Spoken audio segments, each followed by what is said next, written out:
is that where you go, none of you people are actually living. Like what you find out when you pull the trigger on that life or death is on the other side of that, away from like people, you know, the fame and the money and whatever that comes of it, because that's got to be inconsequential. Yeah. But it's that moment when it works. Is there some kind of like transcendent clarity that happens in that moment that you can't get anywhere else? For 100%, it's a high and it's addicting, and I think that's, you know, you look at it, happens all the time, but it's just unfortunate it doesn't last, you know. But it's such a rush to work through something and have so much pressure on yourself and put yourself, you know, you feel kind of weak and doubtful, but then you have the courage and you push, you work hard, and you know, it's like the old saying, you work hard and you get your reward. So you got to be willing to go above and beyond and give it everything you've got to be ready for when that moment comes, to be able to be in the right frame of mind to be able to perform.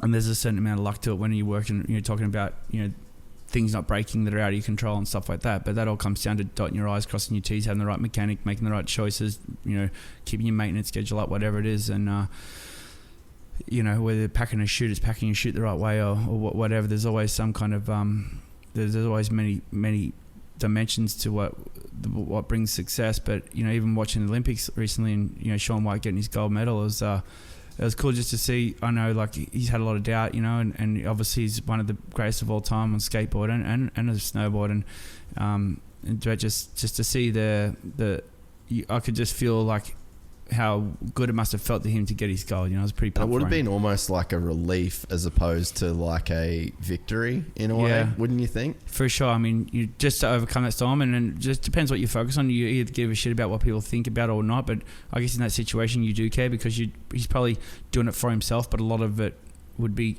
a lot of what drives him through those hard times when the, you know, because obviously when you watch on TV and he has a high run, you think, oh wow, he just did that easy, but you don't see the pain that he's been through. And so we all go through that, but you got to have those motivators that drive you when most people will quit. You have to be willing to keep pushing no matter what you're faced with, and not losing your cool and whatever, and finding out but it's all, I guess.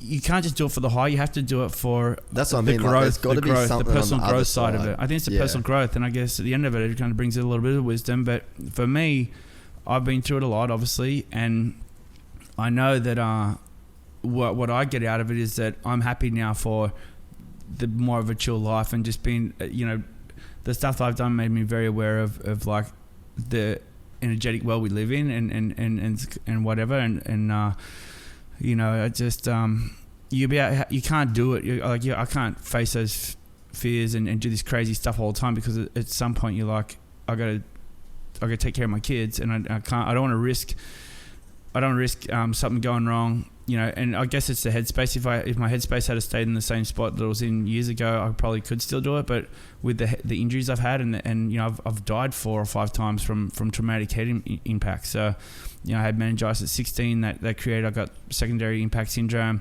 A couple of times at X-Fighters, I slammed the deck hard and went into seizure, and then my heart stopped beating on the way to hospital, and they've revived me.